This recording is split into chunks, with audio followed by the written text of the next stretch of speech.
Ben, on y va.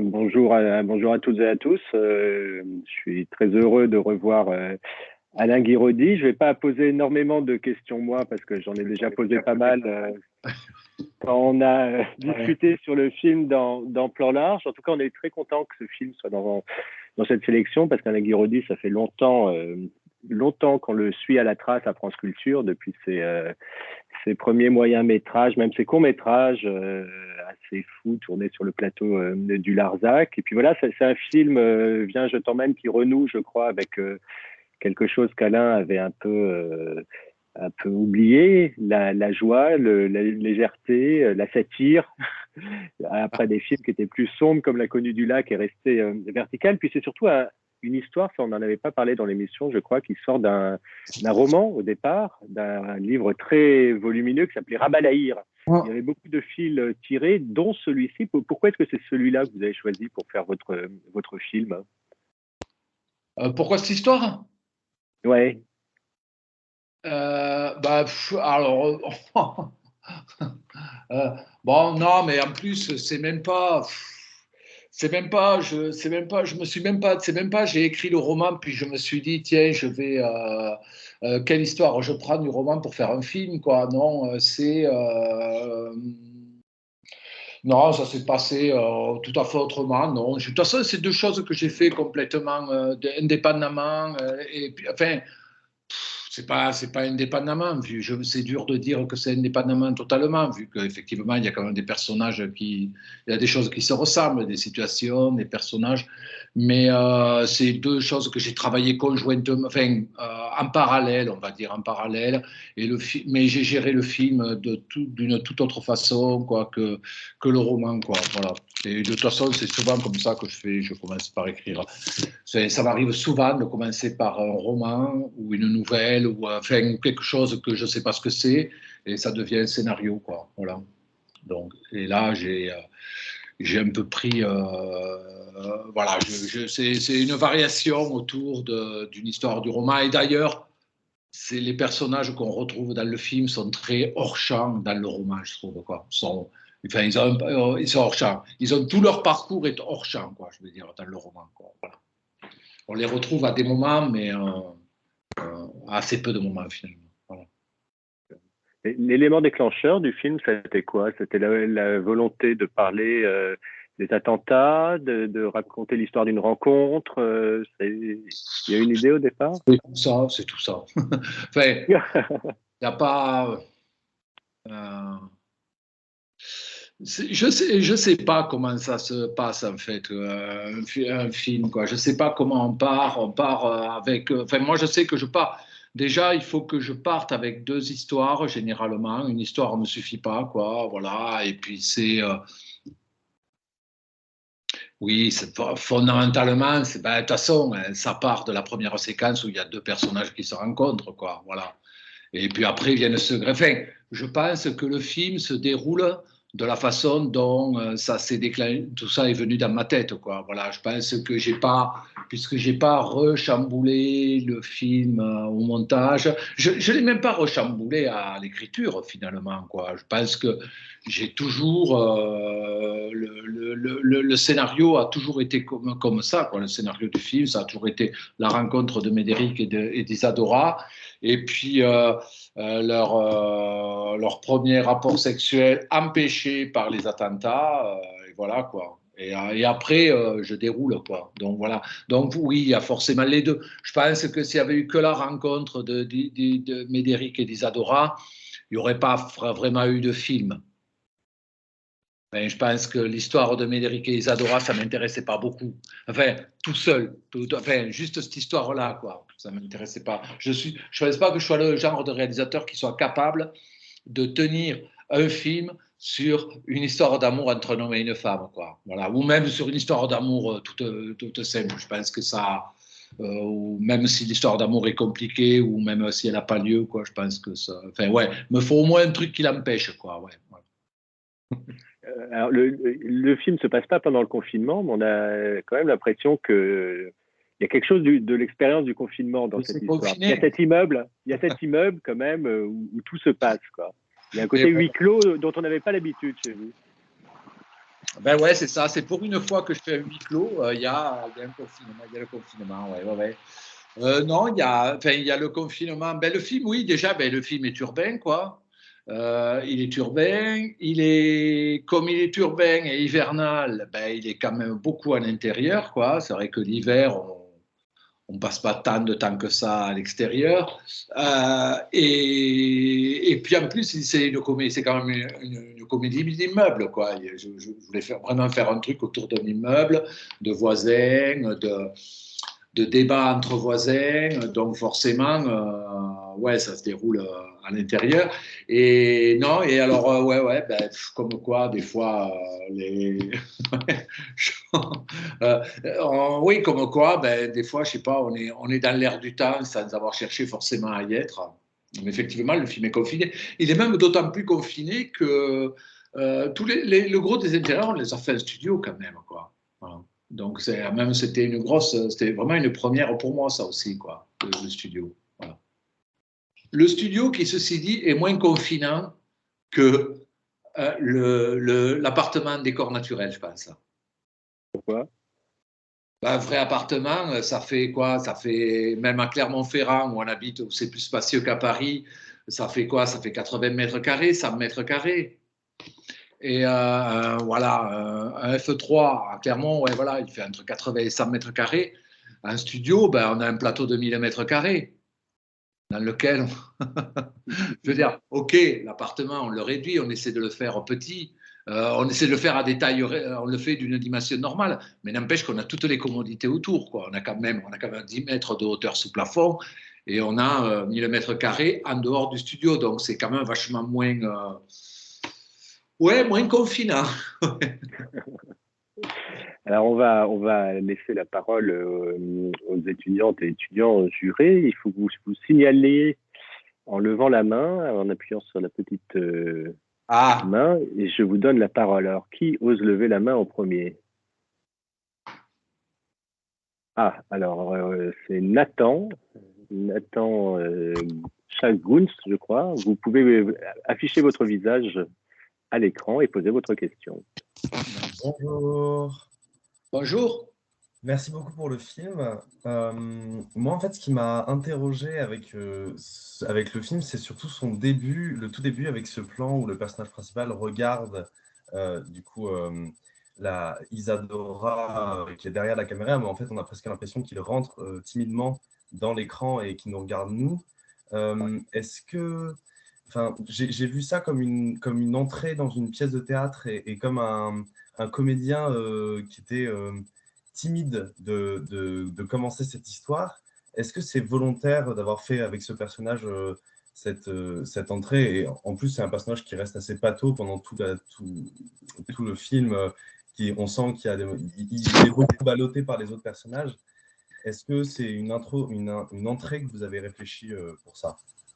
Ah, alors oui, ouais, bah, d'une part, il y a le malaise d'aller à la rencontre ouais, d'une prostituée en plein jour, bon, et puis surtout, non, puis il y a un côté amoureux transi, quoi. Voilà, c'est-à-dire, on peut imaginer plein de choses, hein. C'est-à-dire, déjà, est-ce qu'il l'a repéré depuis un certain temps et il va à sa rencontre? Est-ce qu'il vient juste de la voir au cours de son footing et puis il décide d'y aller et puis bon, après, on peut l'imaginer aussi très emprunté avec les femmes en général, quoi. Voilà.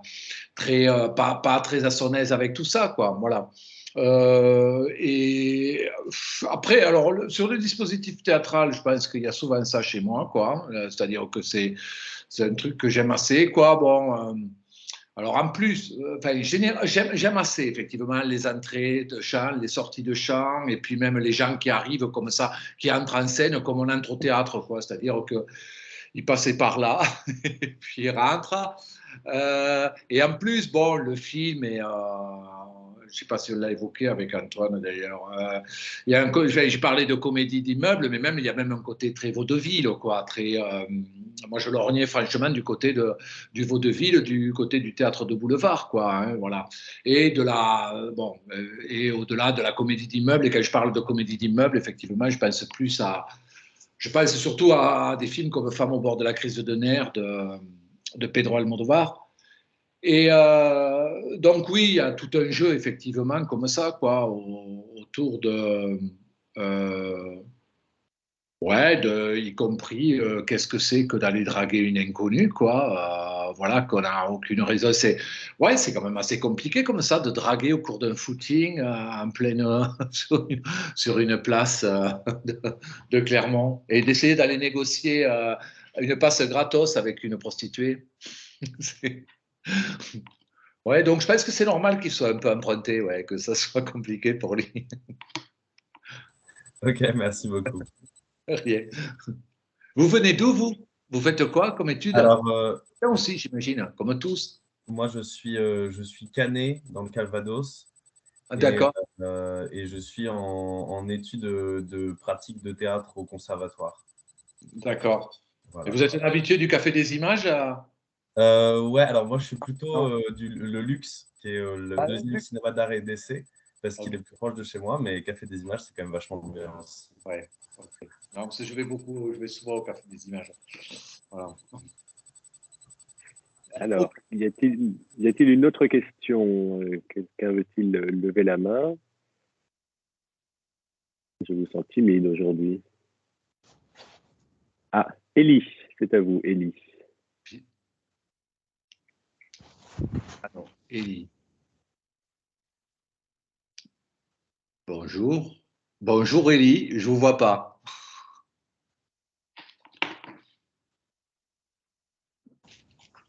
Je crois que Ellie a quitté malencontreusement, je pense, la rencontre. Alors, Mathilde.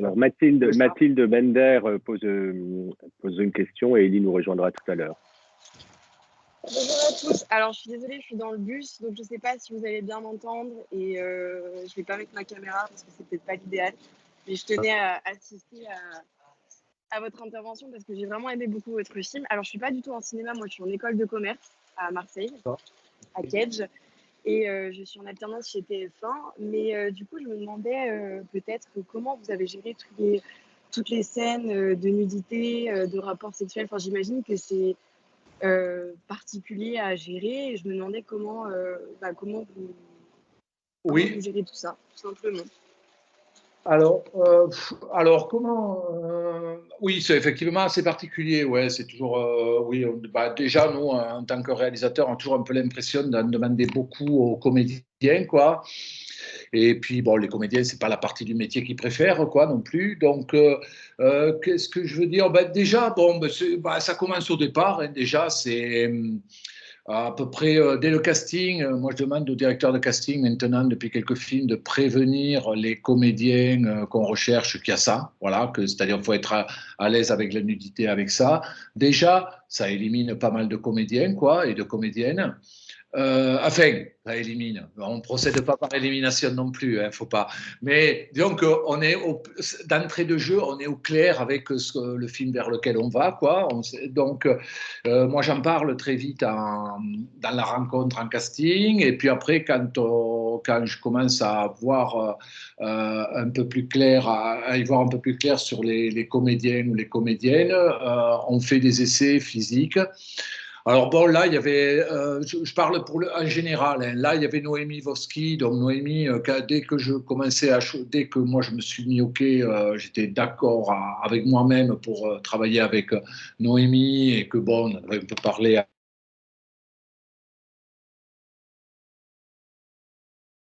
de sa part, ça a été aussi une première question, quoi. Voilà, donc voilà, je suis comme je suis, et moi, ça m'allait très bien, et j'avais pas lui demandé de faire un régime ou justement, je voulais apprendre telle qu'elle était, et voilà. Puis on se met d'accord, on discute, on voit. Ben, moi, je dis jusqu'où je aimerais aller, je vois jusqu'où les comédiens veulent bien aller. Moi, dans ce film-là, il n'y avait pas de difficulté. Enfin, il n'y a pas forcément besoin de montrer. Il n'y a pas de.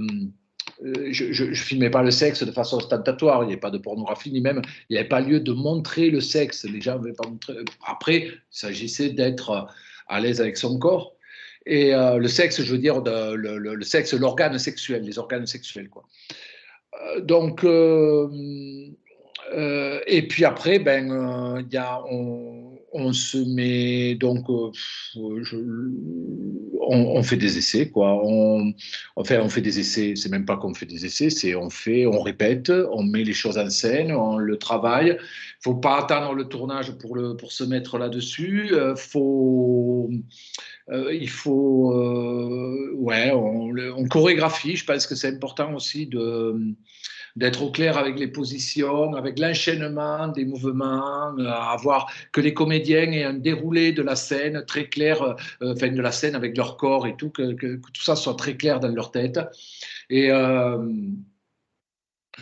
finalement, c'est un peu, l'idée, c'est un peu de tourner ça comme le reste, quoi. Voilà. Enfin, c'est-à-dire que le reste, il y a un texte où il faut courir, il faut aller de là à là. Et ben là, c'est bon, finalement tourner une scène de sexe, une scène de bagarre, c'est un peu la même chose, quoi. Voilà. C'est très chorégraphié, je veux dire, en amont. Ah, pardon, oui. Qui commence à 8h30, ce que je n'aime vraiment pas. Non, je crois que là, c'est une erreur de micro qui ne devrait être coupée. On va passer la parole tout de suite à Florel Terchoun, mais avant, je relais la question que voulait poser Élie avant de ne pas réussir à la poser, qui est pourquoi les choix de Doria Tillier et surtout de Noémie Lvovsky, voilà, qui prolonge un peu ce que vous venez de dire.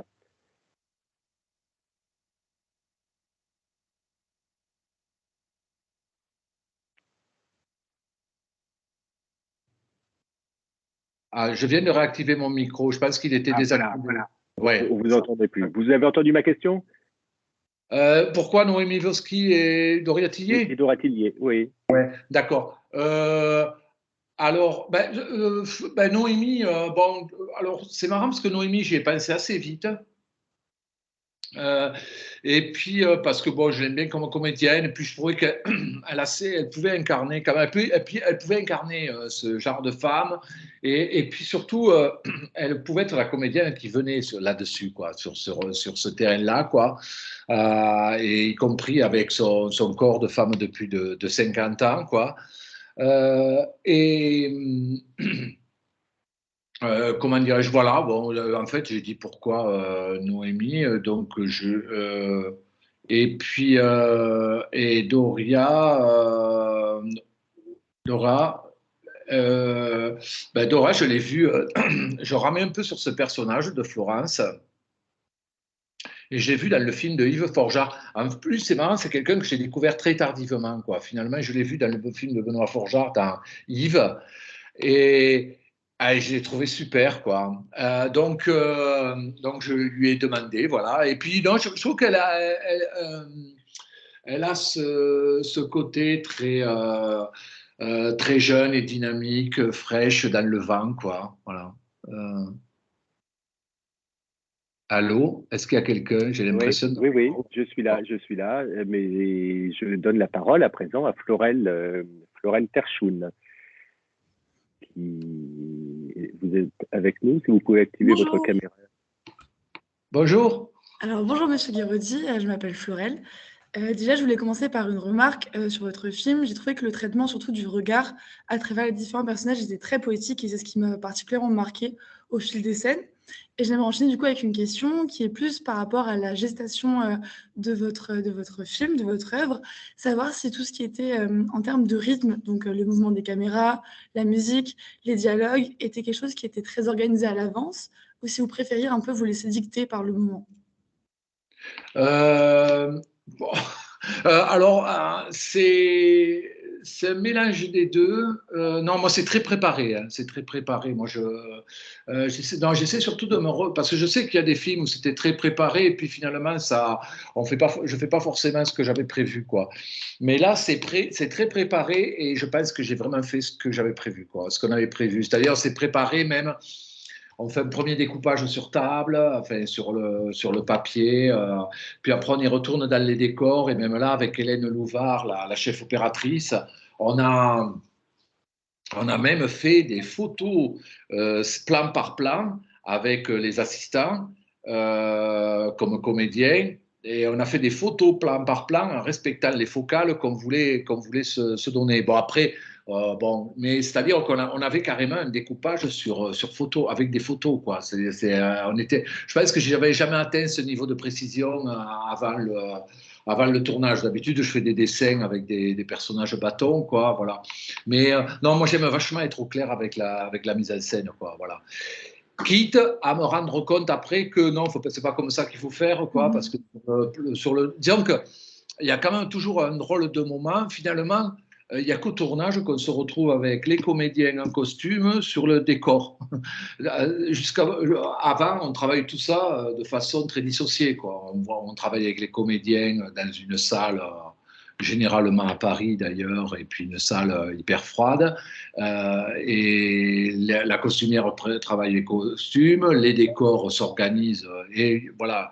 Et donc, effectivement, ça ne marche pas forcément comme on pensait que ça marcherait, tout ça, quoi. Donc, il faut quand même toujours être un peu. Il ne faut pas essayer de rentrer tout ça au forceps, voilà. Mais non, tout ça, moi, c'était très préparé, ouais.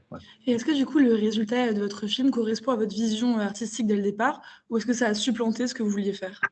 Alors, ça, c'est toujours la question. Non, disons que. Non, disons que quand on arrive au bout d'un film, moi, je trouve qu'on est assez loin. Bon, déjà, je ne suis pas sûr qu'on se souvienne vraiment du film qu'on avait en tête au départ, quoi. Voilà. Et de toute façon, ça ne peut pas être autrement. Je pense qu'on est forcément loin du film rêvé dans la tête qu'on avait en tête dès le départ. C'est-à-dire que le film, moi, je passe un film, j'ai commencé à l'écrire en 2016, quoi. Donc, c'est quand même très, très loin. Et puis, déjà, moi, je ne suis pas sûr que sur le scénario, j'arrive à vraiment retranscrire le film que j'ai rêvé, quoi. Et puis après, de toute façon, même si le scénario le retranscrit à peu près pas trop mal, il y a quand même un moment, et c'est ça l'intérêt du cinéma d'ailleurs, où quand même le film idéal rencontre le réel, quoi. Oui, de toute façon, on se rend compte qu'on ne trouvera pas de comédiens. Les personnages qu'on avait en tête, ils n'existent pas. Voilà. On doit faire avec les comédiens tels qu'ils sont, et on fait avec les comédiens tels qu'ils sont. Les comédiens, on ne pourra jamais faire en sorte qu'ils soient complètement fidèles à des personnages, quoi, qui sont finalement des fantasmes, des vues de l'esprit, des fantasmes. J'aime assez cette idée, quoi. Donc, et puis les comédiens, oui, et puis c'est vachement. Et puis moi, j'aime bien aussi c'est là d'ailleurs que le film reprend un autre souffle, c'est que j'aime bien que les comédiens viennent nourrir les personnages avec ce qu'ils sont, quoi, avec leur façon d'être, avec eux en étant eux-mêmes aussi, quoi. Je confonds un peu leur pierre à l'édifice. Comment? Ils apportent un peu leur pierre à l'édifice, finalement, les comédiens, dans votre façon de faire et de travailler. Ouais. Disons, même moi, je trouve, au bout d'un moment, moi, je confonds le personnage et le comédien, ou la comédienne, quoi.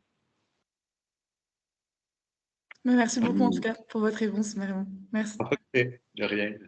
Merci, Florel. Je vais passer la parole à Lisa Erledan, mais je vous lis d'abord une question d'un Gabriel Rataille qui n'a pas pu malheureusement être présent à cette réunion, mais qui est clermontois. Il a adoré La Connue du Lac et votre dernier film. Et il est très heureux, donc, comme clermontois, de retrouver la ville au centre du film comme un personnage secondaire. Un de ses films préférés sur Clermont-Ferrand, c'est évidemment Ma nuit chez Maud de Rohmer. Et il vous demande, est-ce que ce film a eu une influence sur votre œuvre et comment s'est déroulée votre rencontre avec Clermont-Ferrand? Alors, le film, non, Ma nuit chez Maud n'a absolument eu aucune influence, non, je ne peux pas. Non, mais en plus même, je trouve que, alors, comment dirais-je, disons que déjà, Ma nuit chez Maud est super intérieur, quoi, hein. Alors on voit clairement, on voit la neige, on sort, il y a un moment où ils sortent dans les montagnes, mais quand même, pour moi, c'est c'est vraiment un film d'intérieur. Comment dirais-je, et en même temps, Rohmer est un cinéaste qui filme réellement les endroits dans lesquels il va, quoi. Il y a quelques plans dans Clermont, je me souviens. Il y a la neige aussi. Moi, j'allais vachement aussi à Clermont pour la neige, pour l'hiver, pour le froid, pour la buée qui sort de la bouche. J'ai été pas mal déçu sur ce plan-là. Et après ma rencontre avec Clermont-Ferrand, moi en fait ça fait un moment que j'aime bien Clermont-Ferrand, que je vais régulièrement à Clermont-Ferrand. Et alors je suis Aveyronnais, donc bon, je suis quand même finalement un peu auvergnat. Clermont-Ferrand, ça reste assez loin de chez moi, mais quand même c'est pas ma ville. Ma ville c'est, enfin, ma ma grande ville, c'est plutôt Toulouse. Mais quand même, j'ai toujours un peu, moi, j'ai toujours beaucoup. Ouais, j'ai toujours été assez attiré par Clermont-Ferrand, quoi, comme capitale de l'Auvergne. Je sais pas, il y a un roman qui m'a toujours plu. C'est un roman d'un auteur aveyronnais qui écrivait en occitan, qui s'appelle Le Livre des Grands Jours et qui se passe à Clermont-Ferrand. Ouais, il y a toujours quelque chose qui m'a beaucoup attiré dans cette ville. Et après, pour ce film-là, alors donc, ça faisait un petit moment que je voulais tourner à Clermont-Ferrand. Après, l'envie de tourner à Clermont-Ferrand ne fait pas forcément le film. Là, il y a plusieurs choses qui se conjuguaient. Il y avait il y a le côté ville, c'est une ville de la France profonde, c'est une ville de la France, du centre de la France aussi, quand même, c'était important ça, l'idée du centre de la France. C'est aussi une ville, il y a une ville, c'est une ville liée à la Gaule, aux Gaulois, il y a la statue de Vercingétorix, alors vous me direz, on aurait pu mettre, je sais pas, je pense que j'aurais pu faire ça à La Roche-sur-Yon où il y a une place, il y a la place de Napoléon avec la statue de Napoléon, mais je préfère Vercingétorix à Napoléon, quoi. Ça me paraît plus mythique, plus mythologique. Et puis après, Clermont-Ferrand aussi, il y a un truc, il y a une ville, c'est une ville aussi très. C'est pas la ville pittoresque française, quoi. J'aime bien c'est quand même une ville assez atypique en France, déjà avec sa pierre noire. C'est une ville assez sombre. C'est pas la ville avec les jolies rues repavées, voilà, et les réverbères. Enfin, voilà, il y a un truc qui me plaît. J'aime beaucoup les perspectives de Clermont. Et puis, il y avait quelques. Voilà, ouais, c'est marrant. Je fais beaucoup de photos. Quand je vais à Clermont-Ferrand, je fais plein de photos. Quand je vais à Toulouse, j'en fais jamais, quoi. Voilà, ou quand je suis à Paris, je fais très peu de photos aussi. Je suis très inspiré par Clermont, par Nancy, par Brest. C'est assez curieux, quoi. Voilà. Donc, je trouvais que visuellement, il y avait vraiment quelque chose à faire à Clermont. Ouais. Et en plus, évidemment, il y avait comme tout ce côté France profonde, mais y compris même le côté même attentat à Clermont-Ferrand. Des attentats à Clermont-Ferrand, c'est vrai que c'est vraiment la loose, quoi, pour le terroriste qui se retrouve à faire un attentat à Clermont. Ouais, c'est même ça, finalement, ça me plaisait beaucoup aussi, cette idée-là. Merci.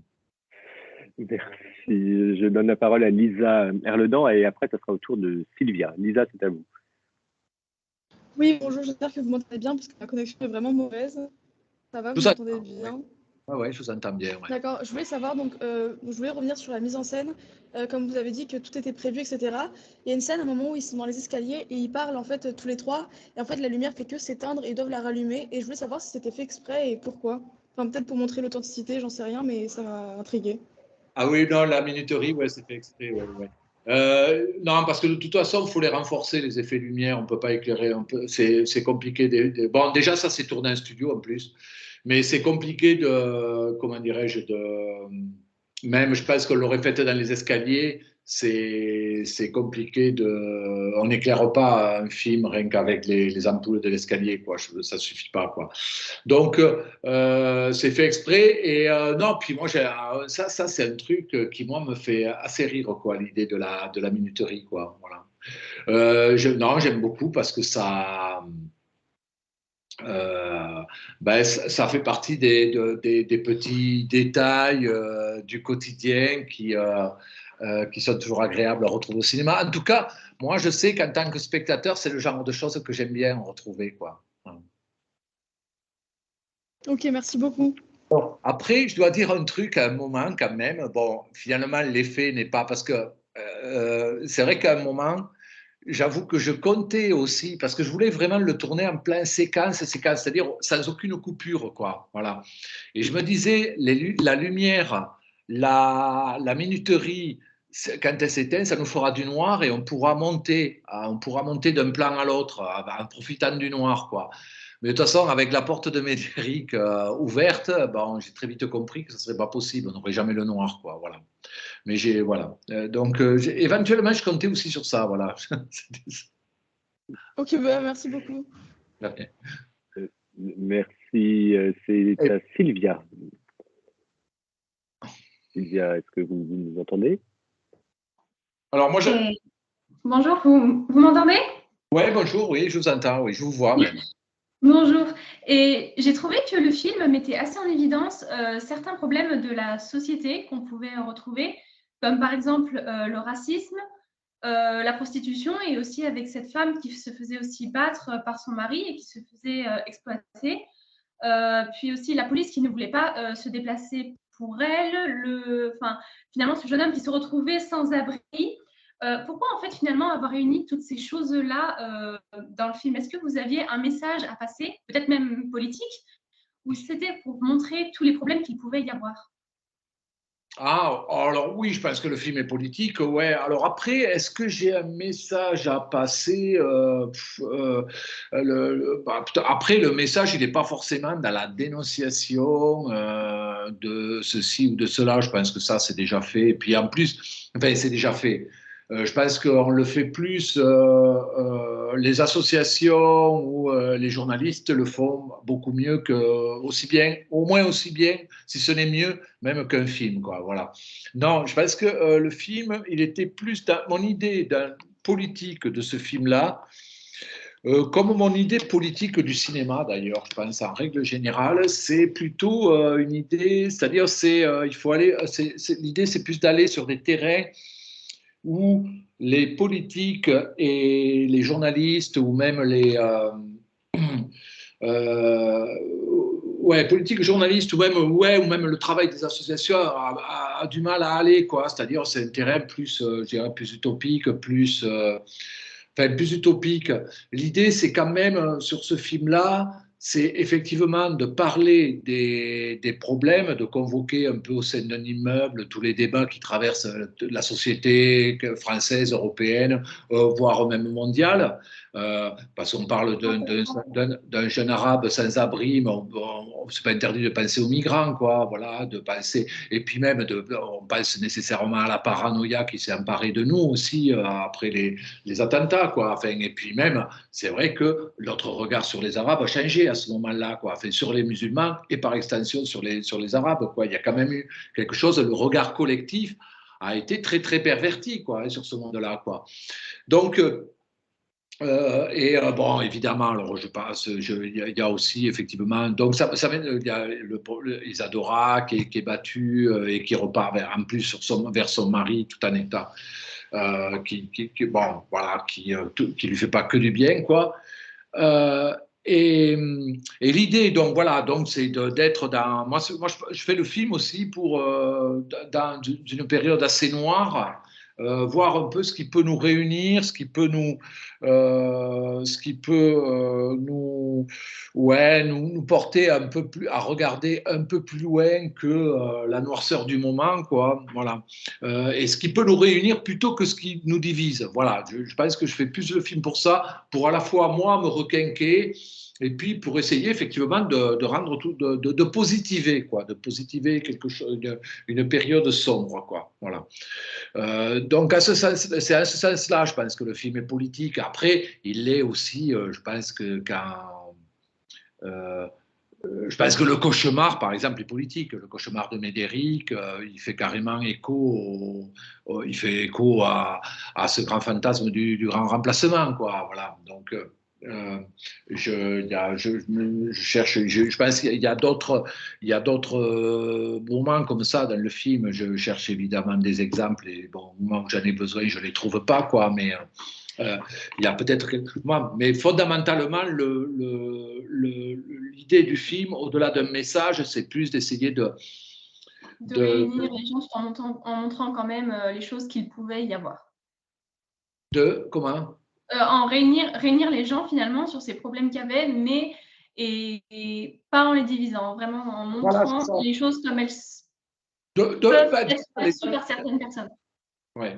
Les gens se confrontent, il y a les débats qui se confrontent. Même moi, ce que j'aime bien, c'est l'idée de leur évolution à tous par rapport à Selim en bas, quoi. Voilà, qu'est-ce qu'on fait de ce jeune sans-abri qui nous fait chier, on ne le veut pas en bas, puis finalement, puis il y a quelqu'un qui lui a apporté une couverture, puis quelqu'un qui lui fait à manger, voilà, bon, mais ouais, mais c'est parce que machin, voilà. Quand même, on se rend compte que, je pense qu'en plus, en tout cas dans les milieux populaires, il y a quand même toujours quelque chose comme ça, même des gens qui votent, je trouve, qui votent à l'extrême droite, quand ils ont un sans-abri, un sans-papier en bas de chez eux, souvent, finalement, mais les choses elles deviennent différentes, quoi. Voilà, ils ne sortent pas tous à coups de fusil, quoi. Voilà.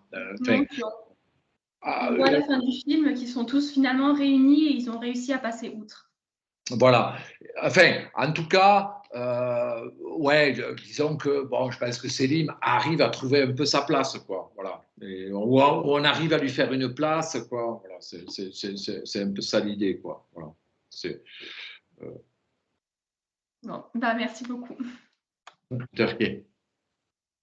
Votre question, d'ailleurs, Sylvia, recoupait celle de Vivien Maxet qui a écrit sur le chat une question analogue, mais qui demandait aussi si tous ces thèmes d'actualité vous avez touché Alain Guiraudy dans une dimension intime, ou est-ce que vous cherchez plutôt à décrire une ambiance générale et des débats collectifs?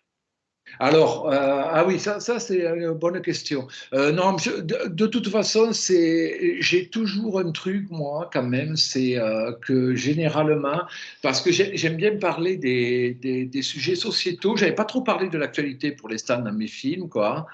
Mais effectivement, il y a quand même là, la période des attaques terroristes ça a été quand même un gros traumatisme collectif, quoi, et qui a rejoint moi des préoccupations personnelles, quoi. Effectivement, moi, c'est une période qui m'a beaucoup inquiété, beaucoup angoissé, et en plus c'est des préoccupations personnelles que j'ai depuis longtemps. Déjà, mon premier long métrage parlait d'un jeune mec qui prenait un fusil, qui avait une crise existentielle, qui prenait un fusil et qui tuait tous les gens de son village. Et je me rappelle à l'époque, c'était un fait divers aussi qui m'avait frappé d'un jeune mec, c'était dans l'Est de la France, qui avait fait ça, c'était dans les années 80, quoi, qui avait pris son fusil dans son village, il avait tué quand même 30 personnes, quoi, voilà. Dans un petit village, dans une petite ville de l'Est de la France, et comme ça, juste pour tuer, quoi, voilà. Et j'ai l'impression qu'il y avait quelque chose dans ces attaques terroristes, dans ces attentats suicides, quelque chose qui rejoignait un peu des choses qui m'avaient frappé à l'époque, quoi, voilà. Et donc, c'est à la fois, ouais, c'est ça, j'aime bien ça, des préoccupations ou des angoisses intimes qui rejoignent des préoccupations plus collectives. Ouais, ouais. Ça m'intéresse beaucoup. Ouais. Merci Alain. C'est étonnant d'ailleurs, comme je trouve comme le cinéma français, mais le cinéma en général même, je trouve, a du mal à s'emparer des choses, des grands traumatismes sociaux, quoi, ou collectifs, quoi. Enfin bon, à part les Américains qui le font toujours, quoi, mais plutôt dans un. Enfin, si, les Américains y arrivent, quoi. Enfin, après, généralement, il y a de l'héroïsation de l'Américain moyen, mais ils y arrivent. Carla Roubaud, c'est à vous. Bonjour, vous m'entendez bien? Alors, je vous entends très bien, je vous vois même. Bonjour. Moi, en fait, il y a quelque chose qui m'a étonnée, et c'est qu'au début, alors il y a cette scène où elle se retrouve à l'hôtel avec donc son amant, et où le mari arrive, et que moi j'ai trouvé ça très décalé, l'arrivée de ce mari, qui en fait se fiche complètement de savoir que sa femme est avec. En fait, à partir de là, je me suis dit que vous alliez nous emmener justement dans quelque chose de très, très intime sur le couple. Et en fait, on a glissé sur du coup cette question assez sociétale de justement du terrorisme, de l'assimilation des musulmans aux terroristes. Et du coup, alors ça rejoint un peu ce qu'on a dit avant, mais je me demandais du coup si, quel était le rôle de cette histoire d'amour dans le film. Ah, alors. On a trouvé hyper décalée et hyper moderne. Et en fait, elle passe un peu au second plan, au milieu, pour revenir un peu à la fin. Oui, complètement. Alors est-ce qu'elle a déjà un rôle bien défini? Non, non, c'est une histoire. Ouais, enfin, j'avais un peu besoin de cette histoire-là. Pourquoi? Non, je trouve qu'elle avait toute sa place, effectivement. Qu'est-ce que. Non, disons que moi, je pense que déjà, le point de départ qui me plaisait beaucoup, c'était le côté.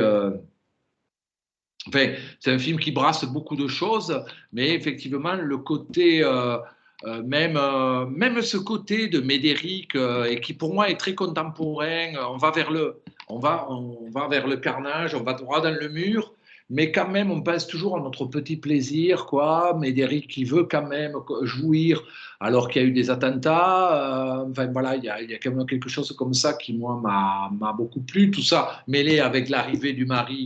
Alors ça fait pour le coup, ça fait vraiment très théâtre de boulevard, très vaudeville, quoi. Voilà. Et comment dirais-je, je sais pas, là on parlait même de. C'est très étonnant comment les choses se font. Et moi, peut-être qu'il y a aussi du désir ou du fantasme personnel, l'idée de parler encore de choses très intimes, d'envie très intime, de même l'idée d'aller voir une prostituée pour négocier une passe gratuite, enfin, ou de la draguer normalement. Moi, j'aime assez cette idée, quoi. Euh, et puis, euh, il y a aussi là-dedans, on parlait tout à l'heure de couplets politiques, par exemple, de politique dans le film. Le film répond aussi, de la même manière que le cauchemar répond au fantasme du grand remplacement, cette histoire avec Noémie Voski, avec Isadora, jouée par Noémie Voski, elle répond aussi à des choses que j'ai entendues autour de la femme de 50 ans qui n'était plus désirable, de la femme de plus de 50 ans qui n'était plus, on va dire, désirable, n'était plus. Qui ne valait plus rien sur le marché de l'amour et du désir, quoi. Voilà. Et ça, c'est pareil, c'est quelque chose d'assez politique finalement aussi chez moi. C'est cette idée même euh, d'avoir Médéric qui refuse Doria Tillier pour courir après Noémie Voski, quoi. Alors que celle qui obéit le plus au canon de la beauté en vigueur, c'est quand même plus Doria Tillier, quoi, qui est plus jeune, qui est plus fraîche, qui est plus longiligne, voilà. Donc, et ça, bon, ça c'est des trucs qui, moi, me plaisent beaucoup. Et d'ailleurs, je me rappelle une spectatrice, un jour, m'avait dit, oui, elle m'avait fait remarquer que sur l'idée de filmer d'autres corps, d'érotiser des corps pas forcément jeunes, pas forcément bien foutus, elle me disait, oui, avec les hommes, vous faites ça très bien, mais avec les femmes, c'est toujours Afsia Herzi, Laure Calamy, c'est toujours des jolies femmes que vous mettez en scène, quoi. Et c'est vrai qu'il était temps que je le fasse avec une femme qui n'était pas forcément éminemment. Alors, enfin, je dirais pas une femme pas belle, puisque je pense que Noémie Voski a sa beauté, mais une femme qui ne répond pas, voilà, au canon en vigueur de la beauté féminine, quoi. Voilà. Non. Donc ouais, ça a à voir avec, c'est un peu pour tout ça, quoi, qu'il y a l'histoire d'amour. Et après, il y a quand même un truc, c'est que c'est pas vraiment une histoire d'amour non plus, quoi. C'est-à-dire qu'elle passe au second plan parce qu'elle est toujours, déjà, elle est gérée d'une façon assez comique aussi, quoi. Enfin, tragique à la fin, mais quand même assez comique, puisque Médéric, qui veut jouir d'Isadora, n'y parvient jamais à ses fins, quoi.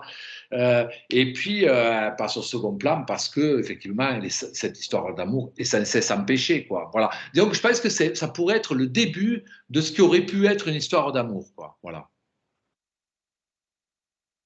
D'accord. Merci. Mais c'est vrai que je pense que c'est exagéré quand on parle d'histoire d'amour, quoi, dans ce film. Il n'y a pas vraiment d'histoire d'amour pour moi. Il y a éventuellement du désir, quoi, mais on est loin de l'amour. Merci Carla pour votre question. Je passe la parole à Jolan Fayol, si je prononce bien votre nom. Si je l'ai écorché, pardonnez-moi. C'est ça. Bonjour. Bravo pour votre film, je l'ai beaucoup aimé. J'avais déjà vu votre film précédent aussi, Rester vertical, ça fait quelques années. Et j'avais beaucoup aimé aussi. Et je l'avais découvert au cinéma, ça a été un petit choc quand même. Et je me posais une question par rapport à ce film, mais aussi en réalité à vos autres films qui, je trouve, ont tous des titres assez intéressants. Et là, du coup, c'est Viens, je t'emmène, qui est à un moment une phrase que dit Médéric, si je dis pas de bêtises, vers la fin. Et je me posais une question sur quand avez-vous eu l'idée du titre et pour vous, ce que ça représentait en tout cas par rapport au film. Et en tout cas, si vous aviez une idée de cela à l'avance par rapport au film. Des titres en général? Oui, en général, mais surtout du coup pour Viens, je t'emmène, où je voulais savoir comment vous avez eu l'idée en fait. Ouais, ça se passe jamais trop de la même façon. Non, là, alors j'ai eu un premier titre qui était pas bien, puis un deuxième, mais le premier titre était tellement pas bien qu'on appelait le film, quand on en parlait entre nous, on l'appelait Isadora, le film. Et bon, alors, et l'appeler Isadora, c'était pas bien parce que de toute façon, ça correspond pas au film. Isadora n'étant même pas le personnage principal. Puis j'ai trouvé un autre titre qui était encore pas bien non plus. Puis au bout d'un moment, quand même, comme j'avais des titres vraiment pas bien, qu'il me fallait un titre dont je sois un peu content, j'ai pris ça, c'est-à-dire j'ai sorti une réplique du film qui m'arrangeait bien parce que ça rappelle la chanson de France Gall, quoi, voilà, et que j'aime bien aller prendre mes titres dans les chansons souvent, quoi. Mais je me suis toujours dit, je trouverais mieux que ce titre. Voilà. Et j'ai jamais trouvé mieux et je suis resté avec ce titre. En plus, la production et la distribution aimaient beaucoup. Donc, ça m'a pas aidé à beaucoup changer de titre. Ça m'a pas beaucoup aidé à changer de titre. Chaque fois que j'en trouvais un autre, ils l'aimaient pas. Et moi, finalement, je trouve que bon, c'est un titre un peu passe-partout. C'est pas, disons que j'ai du mal à le justifier, quoi. Je le trouve un peu facile. Je le trouve très facile comme titre, quoi. Voilà. Et donc, je pense qu'après, ça plaisait à la production et à la distribution parce que c'est un côté, voilà, c'est festif, c'est joyeux. Mais je pense que Viens, je t'emmène, il y a plein de films qui pourraient s'appeler comme ça, quoi, hein, franchement. Donc, je ne me suis pas beaucoup foulé sur l'affaire. Et voilà, ben, surtout en sortant de Rester vertical, qui est quand même, je pense, un de mes meilleurs titres, quoi. Voilà, je suis pas hyper fier, hein, de Viens, je t'emmène, quoi. Mais c'est marrant parce qu'en plus, il est un peu paradoxal ce titre, parce que justement, comme on disait, c'est un film qui est surtout en intérieur, enfin qui est surtout dans une seule ville et qui bouge pas beaucoup au final. Alors que du coup, le titre, c'est presque sur un ailleurs ou sur un extérieur qui n'adviendra pas, en fait. Et il nous amène pas bien loin, non. Ouais, je suis assez d'accord, quoi. Enfin, il nous amène disons qu'il peut nous amener, mais c'est vrai qu'on reste quand même bien coincé dans Clermont-Ferrand, quoi. Ouais, je suis assez d'accord. Ouais. Non, je suis pas bon, je suis pas très, ouais, je suis pas hyper fan de ce titre, moi. Et je peux poser une autre question où c'est allez-y rapidement parce qu'il y a une belle liste d'attente. Ok, juste pour savoir sur la musique, juste savoir comment vous avez géré ça, la musique du film qui est très discrète mais que j'ai trouvé très lancinante et très jolie dans le film. C'est la deuxième fois qu'on travaille ensemble avec Xavier Boussiron. On a travaillé ensemble sur Le Roi de l'Évasion. Et alors, donc je savais qu'il fallait de la musique. Et non, on a bien galéré. Je sais pas, ça a été très compliqué à mettre en place cette histoire. Et puis alors là, pour le coup, c'est vraiment au feeling, c'est très intuitif. On met de la musique, on se dit, on va en projection, on se dit, ah non, c'est pas si bien que ça, donc on l'enlève. Puis il n'y a pas de musique, on se dit, quand il n'y a pas de musique, on se dit, ah ben ça manque de la musique, donc on en remet. Enfin, c'est vraiment, on a tâtonné comme c'était pas permis, quoi, sur ce film-là. Et c'est vrai qu'on s'est vachement retrouvé à la sous-mixer aussi, au mixage, à la retenir beaucoup, quoi. Ouais. Ce qui fait beaucoup de bien au film. Ouais. Merci Jolan. Je passe la parole à Marina. Est-ce que Marina est encore avec nous? Oui, bonjour, est-ce que vous m'entendez? Oui. Alors, je suis désolée, je ne peux pas activer ma caméra. Alors déjà, merci pour ce film. Donc en le regardant, j'ai été très très amusée par le côté parfois très absurde et complètement loufoque de certains échanges entre les personnages, de certaines répliques. Je pense par exemple, il y a des musulmans radicalisés dans mon salon. Donc ce n'est pas une enfant, elle fait son stage de 3e. Et je voulais vous poser la question, savoir si il y a une place qui a été laissée à l'improvisation ou est-ce que tout est écrit d'avance? Et d'où est-ce que vous tirez votre inspiration pour ce genre de phrase un peu chic et choc? Et donc, vous avez beaucoup parlé de la question du théâtre de boulevard. Je me demandais si ça venait de là. Voilà, merci. D'où ça vient, je sais pas. Alors là, non, il y a des musulmans radicalisés dans mon salon. Ouais, elle marche bien celle-ci. Ouais, ouais, ouais. Elle fait assez marrer. Non, c'est la réalité. Il y a des musulmans radicalisés dans son salon. Dans son salon.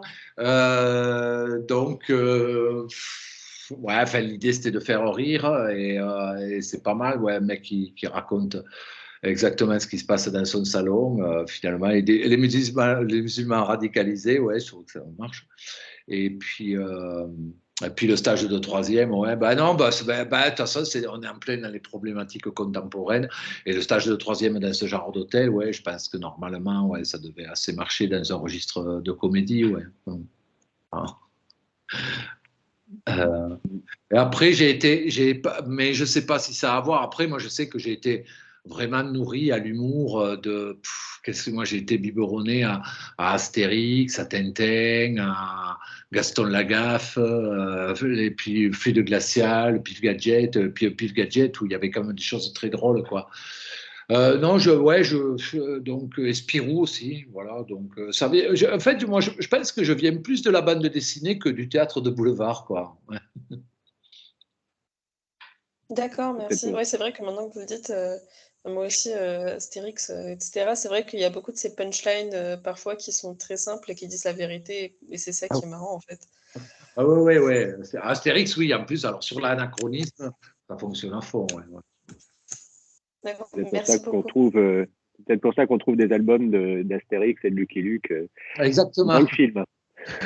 Oui, je suis un grand fan de Goscinny, moi, Uderzo et Maurice. Ouais, ouais. Lucas Brissonnet, je vous donne la parole, c'est à vous. Oui, bonjour, vous m'entendez? Oui, très bien. Ok, j'active ma caméra. Attendez. On vous entend même super bien, okay, vous. Hein. C'est bon? Ouais.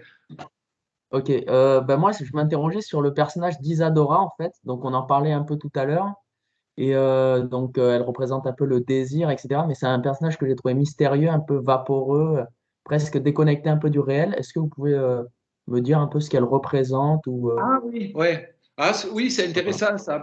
Oui, parce qu'en plus, je pense que Isadora et Gérard, même, pour moi, c'est vrai que ça fait partie. Alors, c'est deux choses. C'est à la fois la France.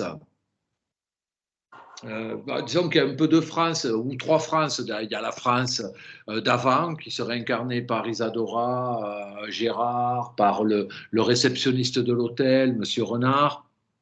Et puis une France d'aujourd'hui un peu plus incarnée par Médéric et comment il s'appelle et Florence.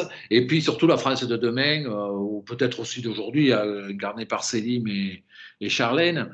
Mais c'est surtout aussi, je pense, un personnage qui est. C'est peut-être ça aussi son côté un peu éthéré. C'est aussi c'est un couple d'une France des années 70 ou 60, mais aussi c'est surtout une prostituée et son mari. C'est aussi un fantasme de couple des années 70, quoi, parce que je ne suis pas sûr que ça ait existé réellement, ce genre de couple. Et d'ailleurs, je pense que les autres personnages, il y a des personnages comme Monsieur Coq, Monsieur El Alaoui, je pense que je m'appuie sur des caractères sociologiques bien trempés, même si je les singularise, même s'ils ne répondent pas, mais on peut s'en faire une idée a posteriori, et puis même, c'est des c'est un peu des voisins que j'ai eus, moi. Voilà. Enfin, même si c'est pas exactement eux, c'est des mélanges de voisins que j'ai eus, c'est des mélanges de gens que j'ai connus. Isadora, effectivement, non, on est loin de. Je pense que je suis plus dans du fantasme, dans une représentation. Même assez cliché, je pense, de la prostituée, quoi. Je pense que je suis dans le cliché de la prostituée telle qu'on l'imaginait à une certaine époque, quoi. Voilà. Et après, alors après, j'en joue parce que j'y mets beaucoup de moi-même aussi, quoi. J'y mets beaucoup de choses que je peux penser moi, quoi. Voilà. Mais je pense que ça vient surtout de ça, du côté cliché du personnage, quoi. Ouais. D'accord, ok, ben, merci beaucoup pour votre. Merci Lucas. Logan. Logan, c'est à vous de poser une question. On m'entend ? Nagirodi. Très bien. Attends, désolé, j'ai pas de caméra. Alors, j'avais vu votre film, du coup, c'est le premier que je voyais, mais je l'avais vu en salle au moment de sa sortie. J'avais beaucoup aimé, déjà premièrement. Et ensuite, ma question, c'était que, comme ça a été dit, vous brassez beaucoup de sujets malgré tout et vous faites le portrait voilà, d'une France de tous les jours et à travers voilà, plein de facettes, tant sur la prostitution que sur l'immigration, tout ça. Et est-ce que quand on aborde autant de thématiques, est-ce qu'à un moment, est-ce que la peur de plus être juste ou d'être en retard un peu sur certaines, est-ce que c'est un enjeu comme ça quand on fait un film, surtout qu'apparemment vous n'avez pas fait d'autres films comme vous avez dit qui soient autant Ouais. ancrés dans des thématiques présentes sur l'actualité. Est-ce que c'est une angoisse du coup qui met au moment de faire ça? Alors, disons que je pense que j'avais de la marge dans le sens où, effectivement, les attaques terroristes, je pense que c'est pas prêt de nous hanter, enfin, c'est pas prêt d'arrêter de nous hanter, quoi. Je pense qu'on a quand même toujours ça en tête. Mais alors après, même moi, si j'ai écrit le film à une époque, j'ai commencé à écrire le film tout de suite après, il y avait eu Paris, il y avait eu les attentats, enfin, de Paris-Saint-Denis, il y avait eu Nice, il y avait eu Strasbourg, quoi. Mais je sentais quand même que ça allait peser sur notre société pendant un moment.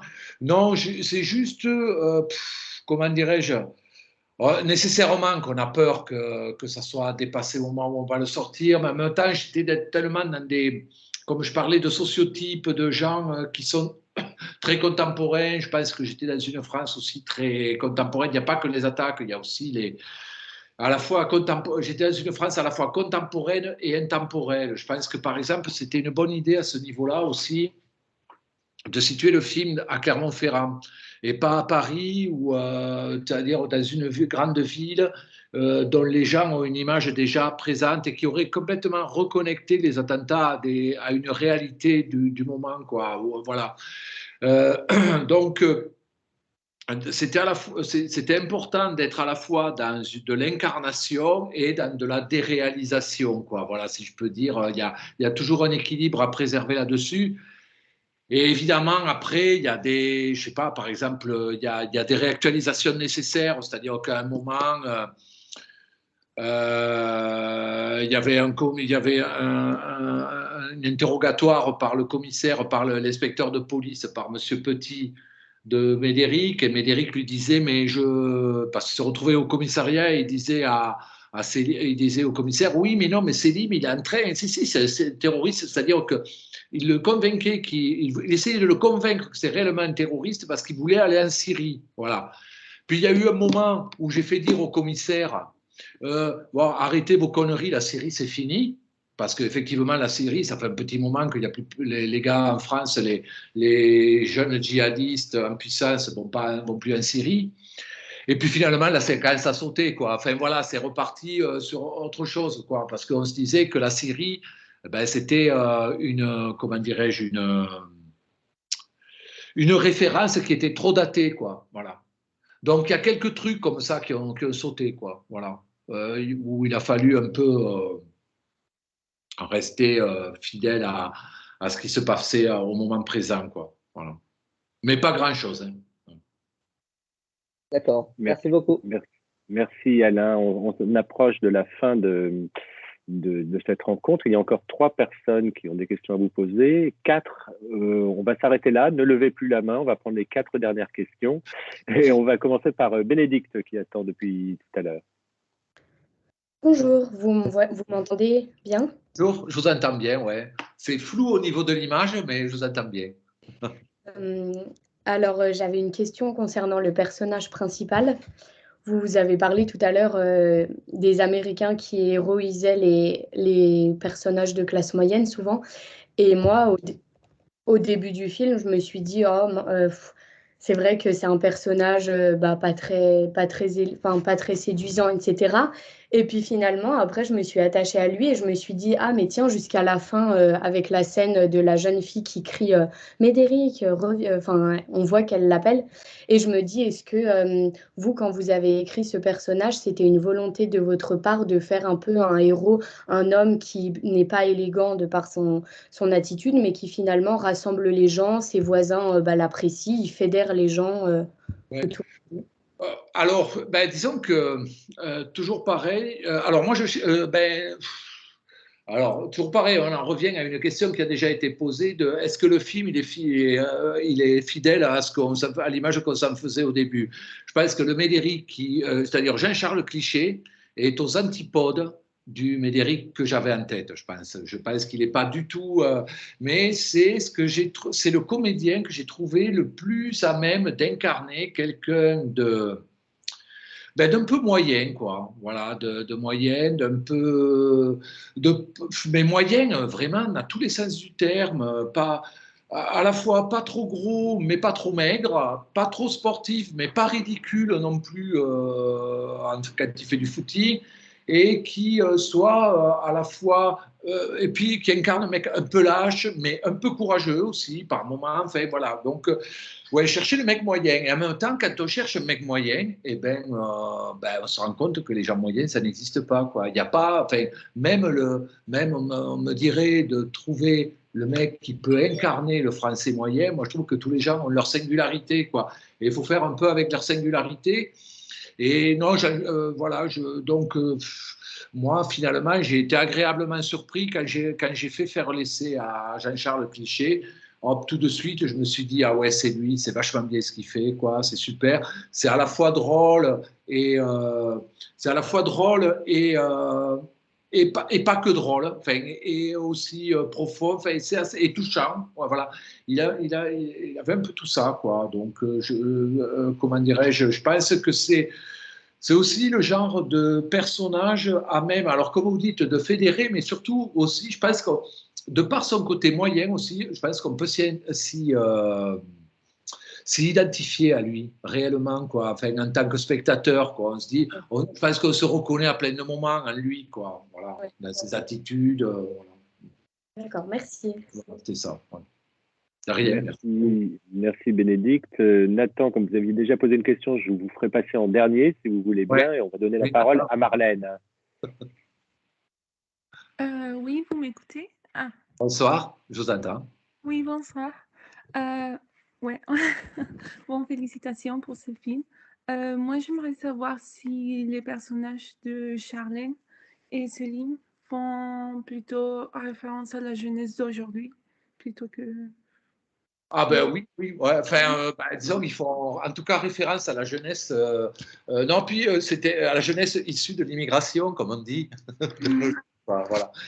Non, c'était important en plus parce que Charlène même n'était pas noire dans le scénario. J'ai jamais écrit Charlène est noire. Voilà, elle n'était pas d'origine africaine. Elle s'appelait Charlène. Voilà. Je pense que tout le monde se l'imaginait à la lecture du scénario comme une jeune femme de type caucasien, comme on dit, quoi, européenne, française, de souche, voilà, comme disent d'autres. Et non, je trouve que c'était important, ouais, c'était bien de la mettre là-dedans. J'aimais bien la jeune black là qui a envie qui est assez française, quoi, même pour un boulot de merde dans un hôtel, quoi, voilà, mais qui en veut, qui a envie de faire des trucs. Et puis je trouvais ça bien, de rééquilibrer même, d'être dans un certain équilibre de la France. Ouais, ou même dans la représentation d'une France métissée, quoi, telle qu'elle est, que ce soit alors même à Clermont-Ferrand, quoi. Voilà. Donc, et voilà. Donc, ouais, oui, c'est la jeunesse, ouais. Voilà, j'ai pas plus à dire. Merci beaucoup. Merci Marlène. Et donc, dernière question, c'est vous qui aviez ouvert la discussion. Nathan, c'est à vous. Eh bien, rebonjour. Ma question, c'était par rapport au couple qui vit dans l'immeuble avec Médéric. Alors, je ne me souviens plus de leur nom, mais le monsieur Bougon et la femme voilée. Et à un moment, Médéric dit qu'il a l'impression qu'il y a anguille sous roche avec l'histoire par rapport à Selim. Et donc, je me demandais, est-ce que, c'est pas du tout retravaillé après? C'était quoi le but par rapport à ça? Parce que moi, du coup, en tant que public facilement induit, j'ai pensé qu'il y avait peut-être que c'était leur fils, en fait, et que donc il n'avait pas spécialement plus fugué que ça, qu'il était resté pas loin et que le père refusait qu'il rentre. Et que c'était une question d'homophobie intégrée pour le père, et donc que la mère continuait à s'occuper de l'enfant, enfin à s'en occuper vaguement, puisqu'elle le fait rentrer un moment et elle est obligée de le faire repartir. Je ne sais pas, qu'est-ce qui était réfléchi par rapport à cette histoire Non, non. Alors ça, j'y avais jamais pensé, hein, par exemple. Non, c'est juste. Non, c'est juste un peu le réflexe un peu con qu'on peut avoir des fois de se dire, oh, tiens, c'est bizarre, pourquoi des gens d'origine arabe ne s'occupent pas d'un mec qui est d'origine arabe? Pourquoi il n'y a pas de solidarité entre les Arabes? Un réflexe que moi-même je peux avoir des fois, hein, où je me dis, tiens, ben ouais, quand même, ils sont chiés, quoi, de pas. Enfin, je sais pas, ils sont du même peuple, normalement, voilà. Et qui coule pas de source du tout, quoi. Voilà. Et puis Médéric, il a commencé à se monter le bourrichon, à se dire, lui, il sait plus où il en est par rapport à Selim, quoi. Voilà. Et il se dit, tiens, c'est bizarre que Monsieur El Alaoui, il trouve ça juste bizarre, quoi. Voilà. Hein. D'accord. C'est ça. Mais c'est pas une question en plus que. C'est une question un peu conne, hein, aussi, qui se posait, Médéric. Hein. Ouais, des fois, il est un peu con, Médéric. Quoi.